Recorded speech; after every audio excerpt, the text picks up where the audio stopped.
participating, enjoying each other's association, and also um, immersing yourself in the glories of Lord Ram, which is very wonderful. So we're going to speak briefly on Ramchandra. Om Adnyantimirandasya Jnananjana Shalakaya Chakshurunmilitam Yena Tasmai Shri Gurave Namaha Namo Vishnupadaya Krishna Presthaya Bhutale Srimate Bhakti Vedanta Swami Niti Namine Namaste Saraswati Deve Gauravani Pracharine Nirvishesha Shunyavadi Paschatya Deshatarine Jai Shri Krishna Chaitanya Prabhu Nityananda Shri Advaita Gadadhara Shri Vasadi Gaura Bhakta Hare Krishna, Krishna Krishna, Hare Hare, Hare Rama, Rama Rama, Hare Hare. Thank you. Actually, we heard that Ramayana is originally composed by Valmiki. Valmiki Muni composed Ramayana under the order of Narad Muni. And that Ramayana had 24,000 verses. So we saw in the quiz, a lot of things were mentioned, and it was quite exciting to see almost the Ramayana being summarized in the quiz. But Srimad Bhagavatam is considered to be the essence of all scriptures, all shastras. So Srimad Bhagavatam also contains Ramayana. And Srimad Bhagavatam has Ramayana in a very interesting form. Shukdev Goswami is talking to Maharaj Parikshit, and he's telling Parikshit Maharaj that you've already heard about the Ramayana. Tasyanu charitam rajan rashibhir tattvadarshibhihi Shrutam hi varnitam bhuri tvaya sita pater muhu. You have previously heard about the Ramayana from great personalities, and I do not want to take more time than you have. How long did Parikshit Maharaj have? He had 7 days to live. So Shukdev Goswami said, let me summarize Ramayana for you. Do you know how many verses he summarized the Ramayana in the Srimad Bhagavatam? The 24,000 verses was summarized in how many verses in Bhagavatam? Anyone? Quiz question. You're saying 1. That is correct. He summarized the Ramayana in just 1 verse. And then after summarizing the Ramayana in 1 verse, Shukdev Goswami could not resist but expand it further. So having summarized the Ramayana in 1 verse, he then expands the Ramayana in 2 chapters of 9th canto of the Bhagavatam, chapter 10 and chapter 11. And he gives the essence of the purpose of Lord Ramchandra's appearance. If you listen attentively, you will actually be able to absorb the real mood of Lord Ram.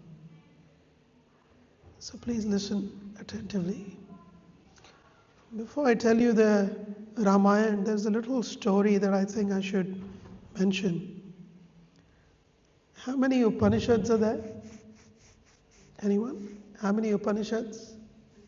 There are 4 Vedas, 108 Upanishads. How many of those are principal Upanishads? 18, 19, 12. There are 12 principal Upanishads. Of the 12, there is one Upanishad called the Chandogya Upanishad. In this Chandogya Upanishad, there's a wonderful story There was a great king by the name of Janashruti. Jana means people, and Shruti means fame. He was famous amongst people as one of the most generous, one who likes to give. He was so famous that even the birds and beasts in his kingdom knew about his fame. The king was incredibly proud of his generosity. And the story goes in Chandogya Upanishad, once on a full moon night, the king is standing in his balcony, looking at the stars and gazing at the moon, and two golden swans fly by his palace. As they are flying, one swan is talking to another and saying, "Oh, careful, be careful. Do not fly over this mean Janashruti's palace.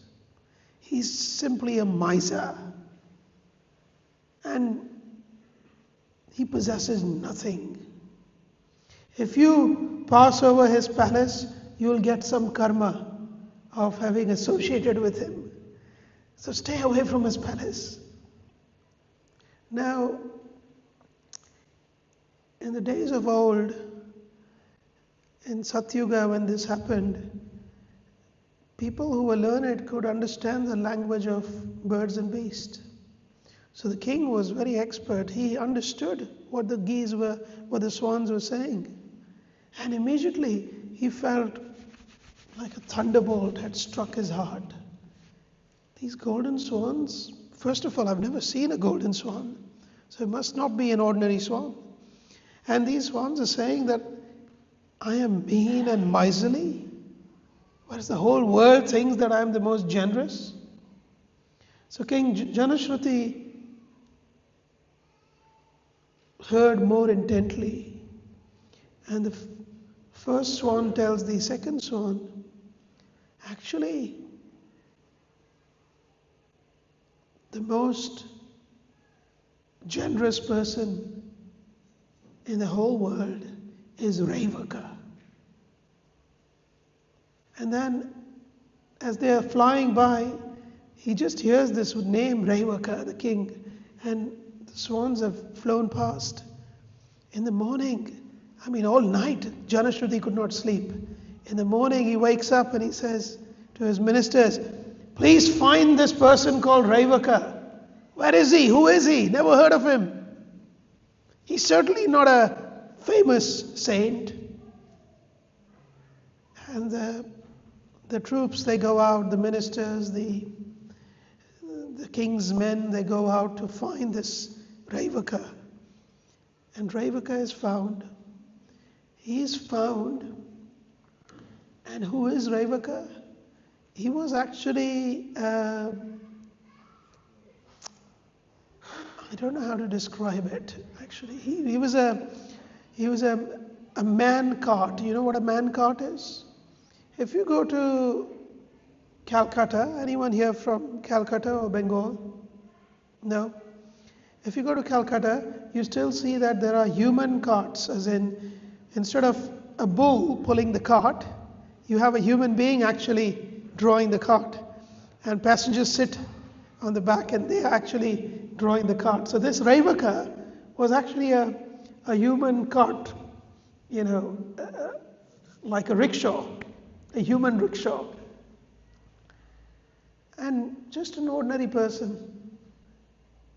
So the soldiers grabbed him and said, "Come, the king has invited you.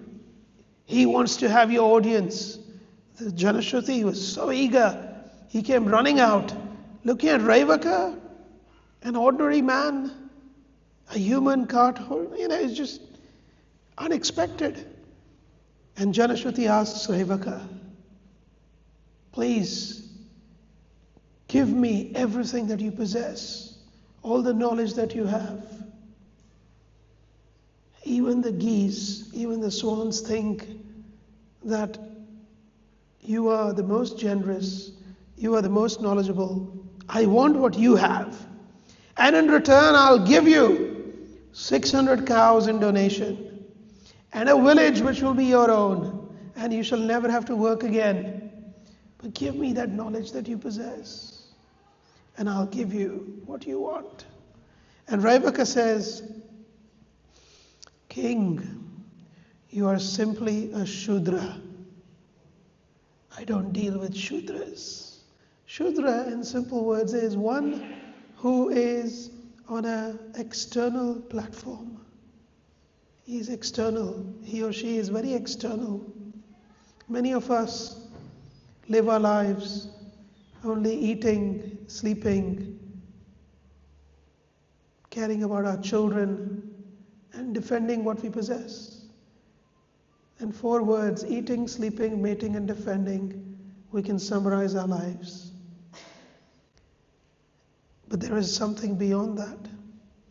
And this Rebecca said, I don't want to deal with you because you're simply a Shudra.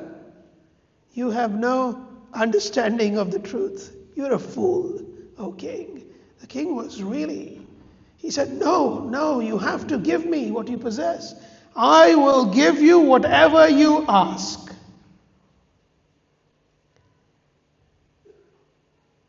And Rebecca says, will you?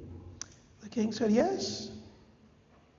And then Rebecca says, what do you think Rebecca would have asked from the king? Anyone? Rebecca said, O king, you possess so much, but there's one thing I want from you. Please give me your ego, your ahankar, your abhiman. The first step in spiritual life is to be able to give up our ego, our abhiman. Because actually, we are not who we think we are when we look in the mirror. We are that personality who is within, that is not visible in the mirror.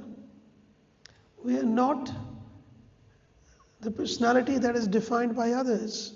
Some of you are mothers and sisters and daughters, and you're an employee, and you're an employer, and you're a manager, and you're a managed person, and all kinds of designations.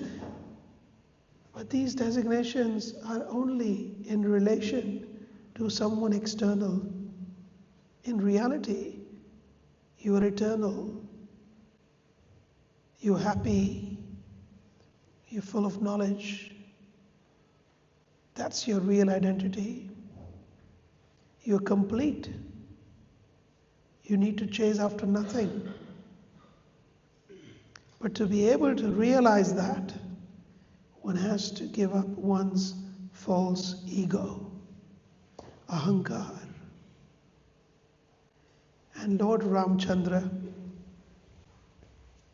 of so many purposes and so many reasons why he appeared in this world, one of the main purpose was to demonstrate to us how a person who was in the highest caliber, Bhagwan himself, God himself, has appeared but is able to give up his abhiman. So this verse, Canto 9, Chapter 10, text number 4, which is here on the display. We're just going to unpack this verse in a way which is perhaps not been attempted before. If you stay with me, you will build an appreciation for Lord Ramchandra's real purpose of appearing in this world. It starts by saying, Guruvarte tyakta rajya Guruvarthe tyakta rajyo. What did Ram do when he was young? A little boy, a young man. He was meant to become the king of Ayodhya. And yet, Guruvarthe, by the order of his father, here Guru means father. Nowadays, children don't have this sense of treating their parents as anything special. They think our parents are, well, actually, we know better than our parents. And by having this mindset, they actually ruin the entire possibility of learning from the experiences of their parents. They've ruined it by thinking the parents are, I'm better, I know more, I'm more experienced, I know what's right, what's wrong. But in the old days, father and mother were considered to be the first gurus.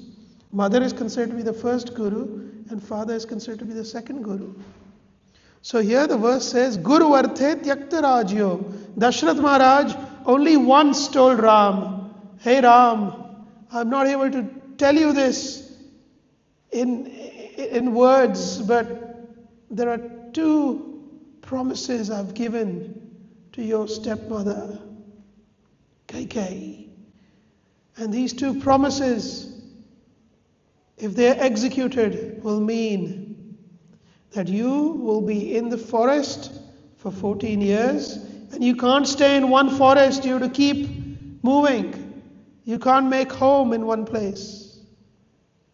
You have to keep moving. Why do you need to keep moving? Because your mother, your stepmother, doesn't want you to establish another kingdom. So you have to keep moving, one forest to another, for 14 years. And your cousin, your brother, your stepbrother Bharat will become the king instead of you. If these two boons are executed, these two promises are executed, this will be the meaning. So Dashrath did not tell Ram, I want you to go and you can't be the king. Instead he said, I gave this two promises to your stepmother, and this is what it would mean. But I cannot tell you this, O Ram. And Ram said, is that all, Father? Is that all you want me to do? Of course I'm more than happy to execute your words. And he left. A prince who was about to be the king gave up the abhiman of possessing the Rajya. Rajya Abhiman. He gave up the Abhiman of being the next king of Ayodhya. What is Abhiman? Is there anyone in the room who doesn't understand the word Abhiman? Raise your hand. You won't understand. Yes. Yes, it's the pride, it's the feeling that I deserve. The subtle meaning for Abhiman is, I deserve. When we feel we are deserving of something, we have Abhiman. How many of us feel that we deserve? I deserve respect. I deserve to be honored. I deserve to know. I deserve to earn. I deserve to be recognized. So this sense of being deserving is the Abhiman that is inside. I deserve to be the next king of Ayodhya. Why should I give up the kingdom? Ram did not say that. Guruvarthe tyakta rajyah. Tyakta rajyah. He gave up his kingdom. Now, we all have our kingdoms. Actually, you might think, well, it's true for Ram, but for me, I do not possess a kingdom. Well, we do. We have our own little domains in life, right? We might have our room, or we might have our bed. If you're sharing the room with someone, You have a bunk bed, then the lower bed is my bed. If you're sleeping next to someone, then this is my side of the bed. I mean, you have your domains carved out. We all have our domains, which is our rajya. The wife thinks this kitchen is mine, don't step into the kitchen. And the husband thinks the office room is mine and don't step into the office room. Now, these are our domains. And Ramchandra, Guru Varthe, Tyakta Rajya, such a renunciation. But the next line is even more profound. Please stay with me. Vyacharat Anuvanam. And then he started walking from forest to forest. Anuvanam. Vanam, vanam, anuvanam. Anuvanam means forest to forest. He was not in one place. And how did he walk? How did he travel from forest to forest? Did he go on a golden chariot with 10 horses? How did he travel? Anyone? Yes? By foot, yes. Vyacharan. Because he was not meant to live like a prince. He was meant to be like a forest dweller. And forest dwellers don't wear any shoes. So he was walking. Vyacharat anuvanam padma padbhyam priyaya. And his feet with which he was walking were like padma padbhyam. Padma. Padma means lotus. Padbhyam. With feet which represented lotus petals. Have any of you ever worked with lotuses? No? Lotus is a very special flower. Very delicate. Lotuses generally come with their rolls closed. So when you try to open them up, if you're too quick or too uncareful, the petals actually just fall apart. They even tear. It's so delicate. I'm sure you must have seen roses, right? You've touched a rose. A lotus petal is even more delicate than a rose. Lord Ramchandra's feet were like lotus petals, and still he walked barefoot from forest to forest. But that's not the only comparison that you can give to Lord Ramchandra's feet. So Shukdev Goswami carries on by saying, Priyayah pani sparshakshamabhyam. Priyayah pani. Pani means hands. Priyaya means of his dear wife, Sita. Sparsha means touch. Akshamabhyam. He was unable to tolerate the touch of the hands of his wife Sita when she massaged his feet. How soft were Ramchandra's feet?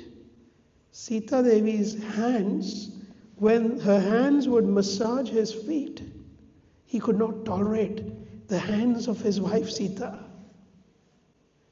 Now, to understand this, we have to go a little deeper. When Sita was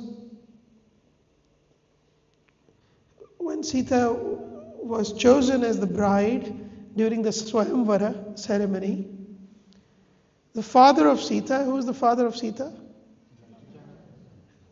I want you to be louder. Yes, Janak Maharaj. So Janak Maharaj immediately sent a message to Ayodhya, to Maharaj Dasharath. And he said, I'm giving you my daughter. But please note, I'm going to send, before she reaches Ayodhya, I'm going to send 10,000 maidservants who will constantly look after her. And she's so delicate that she cannot put her feet on the ground. She's never put her feet on the ground. And Dashrath Maharaj's palace was made of crystals and rubies, which is quite hard material, right? So, hearing this, mother of Ram, who is mother of Ram? Kaushalya. Kaushalya thought, let me make sure that I completely sort of cover the floor with a material which is so soft that Sita will not feel any pain. What do you think she covered the floor with? Anyone? Lotus petals? Okay. What else? That's not the right answer. This should be in the quiz question. Well, you know it. Right. So, you know what's softer than the lotus petal? It's the pollen. You know what pollen is? You have in the center of the flower, there are stamens. Stamens are like filaments which come out. On the top of the filaments are these small little microscopic pollens. She covered the entire palace floor with pollens. These pollens are so soft, if you actually touch it, it'll become powder. I don't know if you've ever experienced it. If you touch pollen, it'll become powder immediately. So soft. Mother Kaushalya covered the entire floor of the palace of Ayodhya with pollen. And when Sita arrived, as she stepped, she took her third step and she hesitated. And there was a drop of sweat just going down her forehead. And Mother Kaushalya, who was holding her hand, noticed. And she said, Sita, are you okay? What's wrong? And she said, Mother, you know this thing that's on the floor? It's actually hurting my feet. It's too hard. So can you imagine how soft Mother Sita's feet were? Generally, the hands are softer than the feet. Would you agree? Or not agree? So can you imagine how soft Mother Sita's hands were? And the verse says, Padma Padbhyam Priyaya Pani Sparshah Kshamabhyam. Lord Ramchandra was not able to tolerate those hands of Sita, whose feet were so soft that they could not tolerate the pollen. Are you with me? And still, such Ramchandra, such a great personality, such a delicate personality, gave up his Dehabhiman. First, he gave up his Rajyabhiman. The next line says he gave up his Dehabhiman. Should we continue? Maybe not. Should we continue? Yes. Ananda Prabhu, should we continue? I'm not sure. You see, the Supreme Lord in the Srimad Bhagavatam, the very first verse of Bhagavatam. Anyone knows the first verse? When I walked in, there was some wonderful ladies singing in Karnataki style, recitation of verses, which is so nice to hear. Does anyone know the first verse of Bhagavatam? You can stand up and recite. Anyone? You know? What's the verse?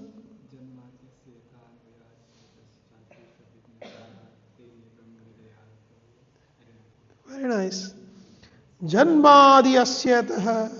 First three words. Janmadhyasya. The Lord is He who has created, who maintains, and who destroys the three worlds. All of creation.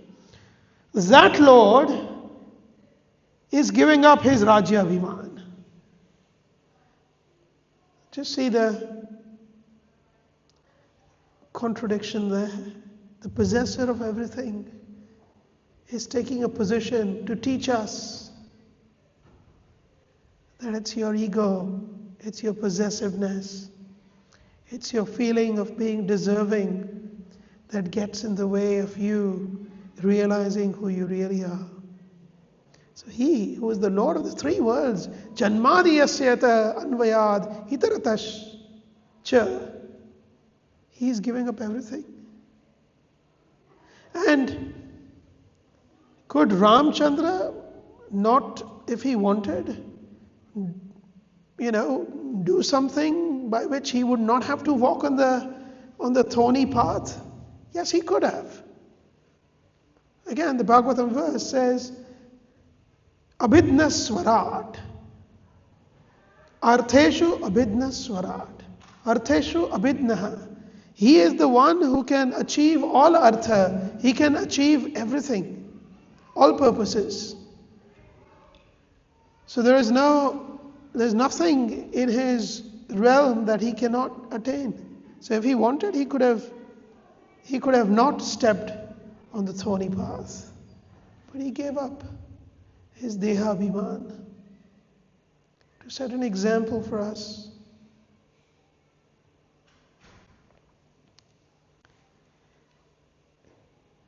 We've just started the verse.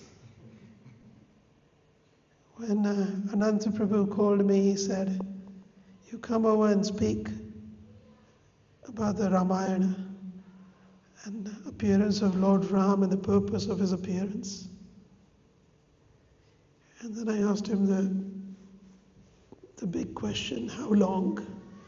And he said, 45 minutes to an hour. I said, I'll try. It's like,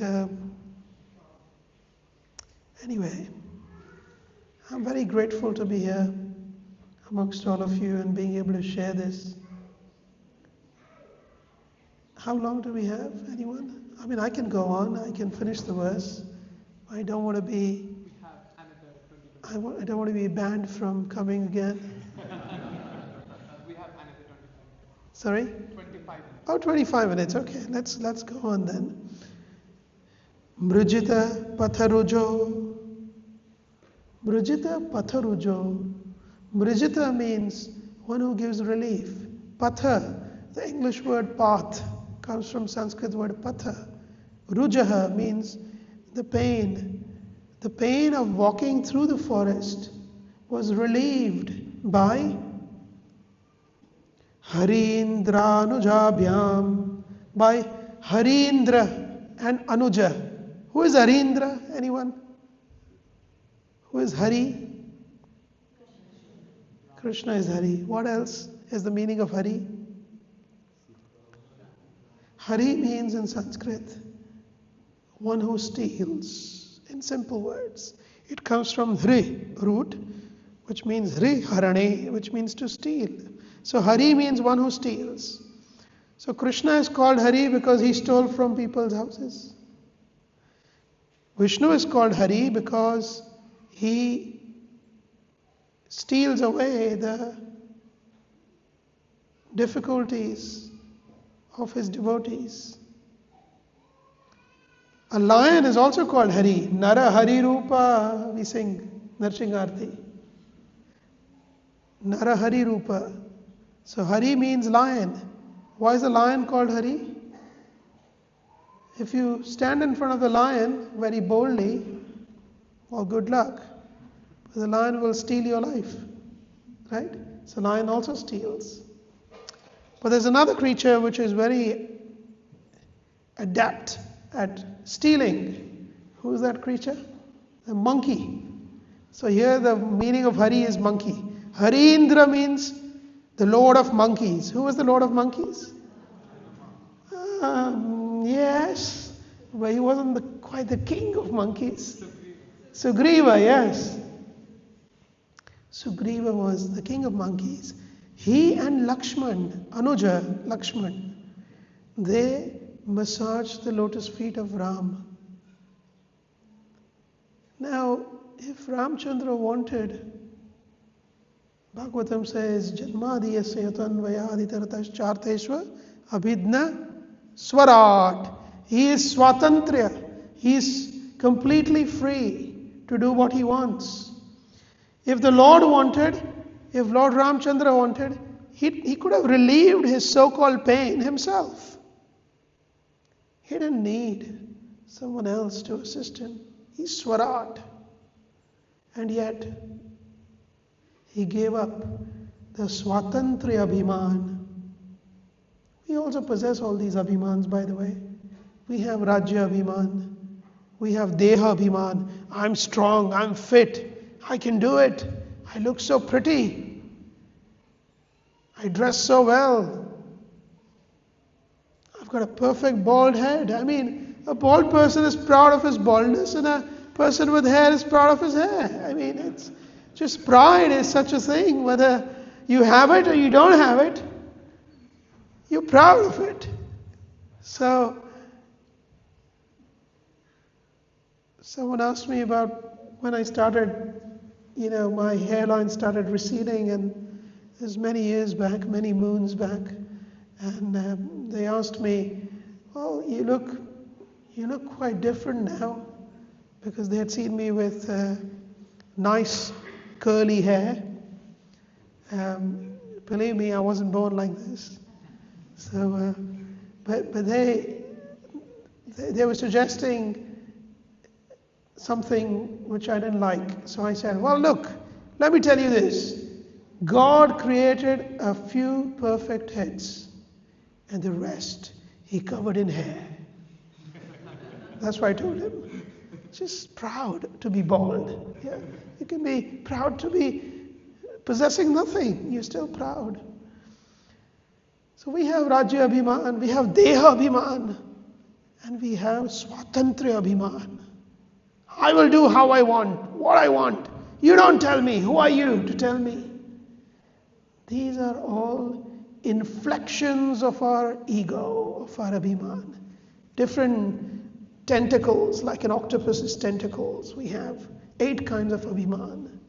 We won't be able to cover all of them, but you get the idea.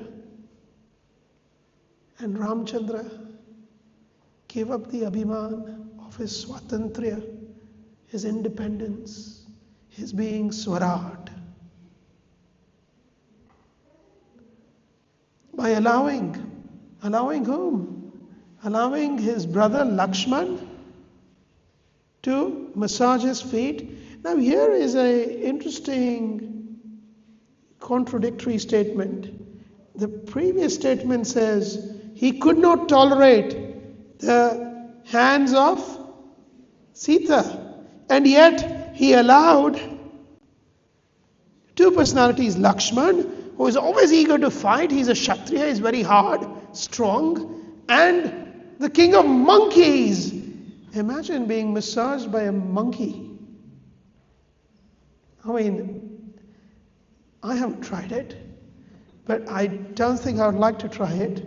I've had a monkey climb on my back once when I was in Vrindavan many years ago, and it wasn't very nice. So, so Ramchandra allowed the king of monkeys to massage his feet when he could not tolerate the hands of Mother Sita. Why? Why do you think he allowed the king of monkeys to massage his feet? What was he trying to do there? Anyone? Service? What about service? Devotional service? Nice. What is devotional service? What does it mean?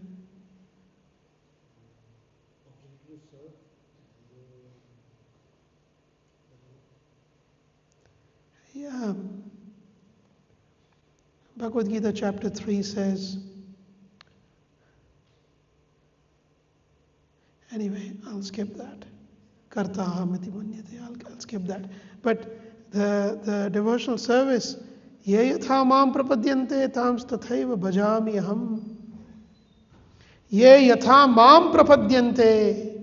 To the degree you surrender to the Supreme Lord, tams tathaiva bhajami aham. To that degree, I reciprocate with you. Listen to this very carefully.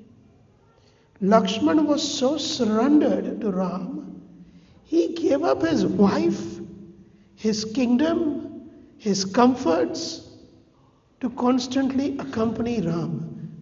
Sugriva, although he had acquired back his kingdom and his wife, who was abducted by his brother Bali, he had acquired back, by the mercy of Ram, he had acquired back his kingdom.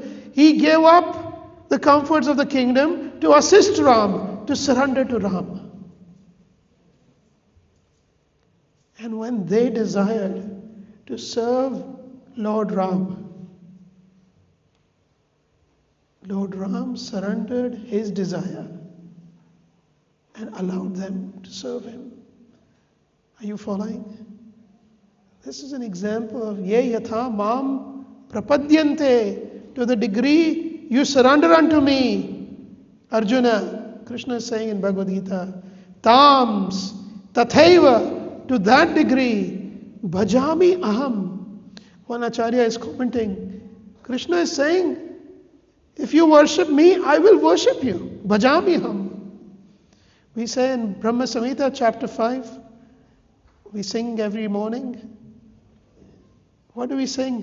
What are these verses ending with? Govindam Adi Purusham Tam Aham Bhajami. I worship you. I bow down to you. I serve you. But Krishna is telling in the Bhagavad Gita, if you try to serve me, I will serve you.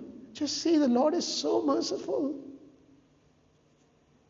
So he surrendered his independence. Abhidna Swarat. Swarat means independent. Srila Prabhupada said, the Lord is the supreme, unparalleled autocrat. And yet, such a supreme, unparalleled autocrat surrenders his free will for the pleasure of his devotees. This is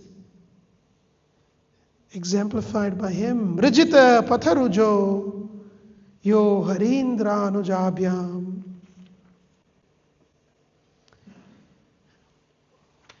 How many more minutes do we have? 5 minutes? Do we have 5 minutes? Ananta Prabhu? You can take 10, 15 more. Okay. Well, I like that. Are we all okay to continue? If you are still happy for me to continue, please raise your hand and say, Hari Bol! Hari Bol! Okay. And if you wish to excuse yourself and go out and do something better or more important, then feel free to. Do not feel compelled to be here. Vairupyat Shurpanakhaya Priyaviraha Rusharpito. That's too far.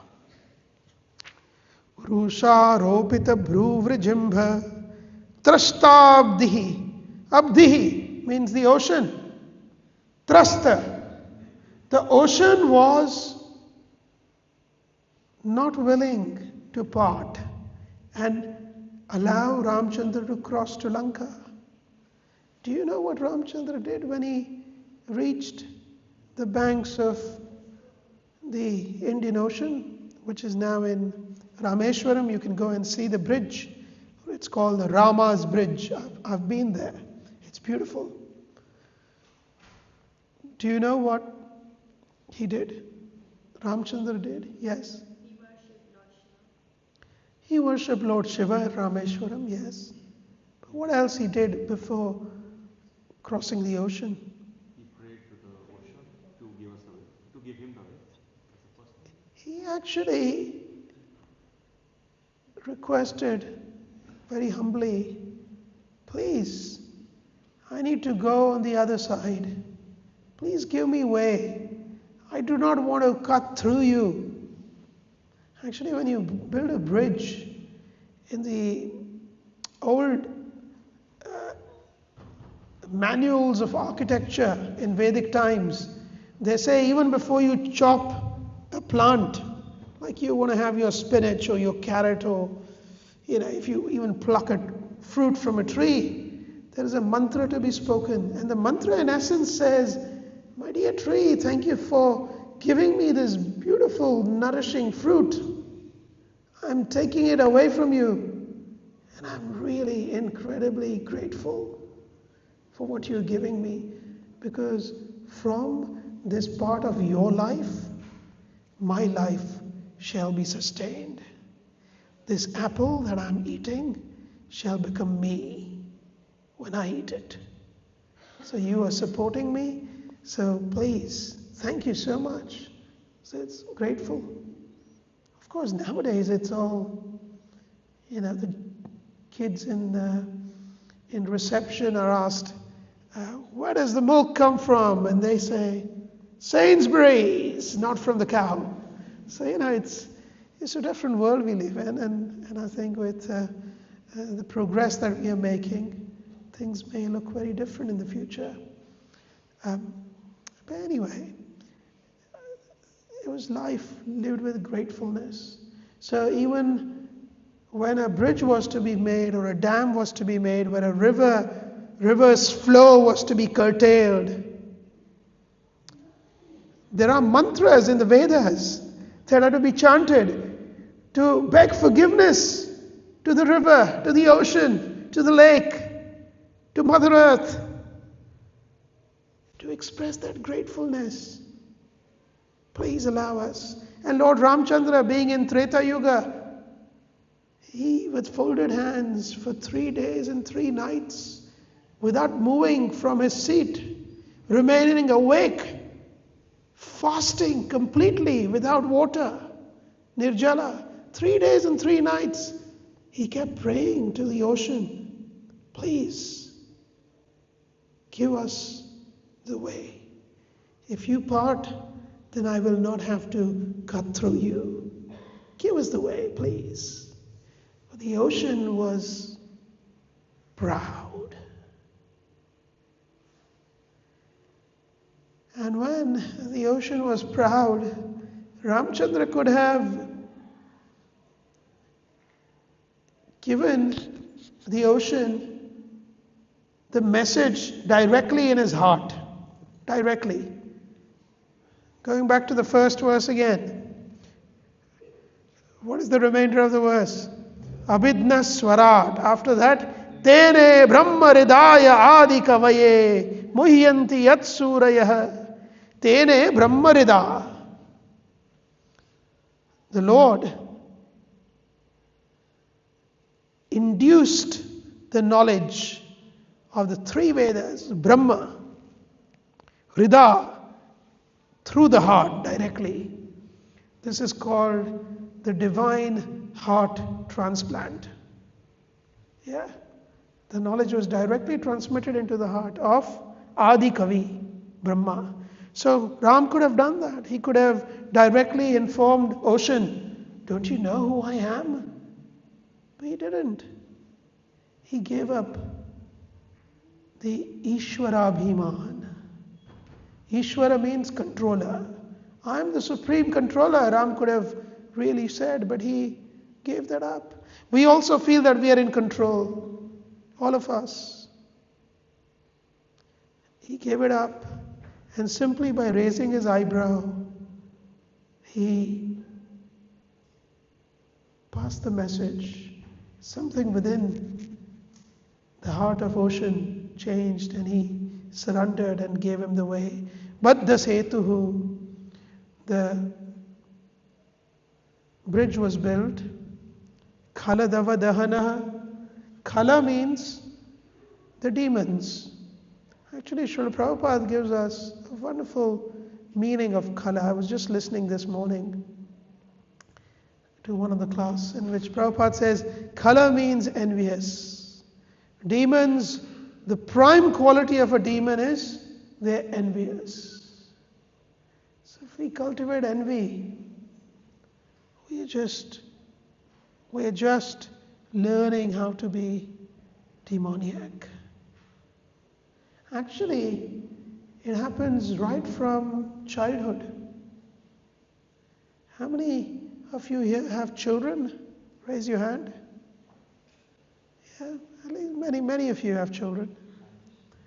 Sometimes when a little child is going to his school, the mother packs his lunchbox, and in the lunchbox she's given him some nice, I don't know what's nice, pasta, maybe a slice of pizza or something. And the mother says, well, this pizza is for you. Make sure you don't give it to your friends. It's just for you. When children are so small, we try to induce in their minds the mindset of separatism. This is yours, not somebody else's.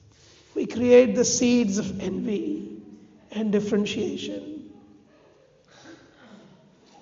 And then no wonder the child grows up to become envious of everyone. And that is khala. That is the demoniac mindset. And what did Ramchandra do? Khala dava dahana. These three words I can expand for another hour, which we don't have. So I'll not do that. But the last three words I want us all to repeat, which means, let me tell you the meaning first. Kosalendro avatannaha. Kosalendro, Kosala means Ayodhya. Indra means the Lord of Ayodhya, the King of Ayodhya, which is Ramachandra. Avatat, Avatat is Vidhiling. May you protect. Naha, Naha means us. So the translation is, O Lord of Ayodhya, Ramachandra, may you protect us. The Lord taught us through his own example how one has to give up the abhiman. And that's the first step of self-realization. To give up the false ego, to understand our real ego, which in the 15th chapter of Bhagavad Gita, Krishna says, Mamaivamshaha, Mamaivamsho jiva loke, jiva bhuta sanatanaha. We are part and parcel of God. We are spiritual, eternal, full of knowledge and bliss. And yet we've identified ourselves with these bodies and got trapped into this false ego. Rajya Abhiman, Deha Abhiman, Swatantriya Abhiman, and Ishvara Abhiman. And through these false egos, we try to remain trapped in this world. And Ramchandra shows us through his example how we can redeem ourselves. So let's all repeat thrice, and that'll be the end of this talk. With folded hands, let's pray. Kosalendro avatannaha, Kosalendro avatannaha, Kosalendro avatannaha. My dear Lord Ramchandra, the Lord of Ayodhya, please protect us. Om Tat Sat. Hare Krishna. I hope it was all right.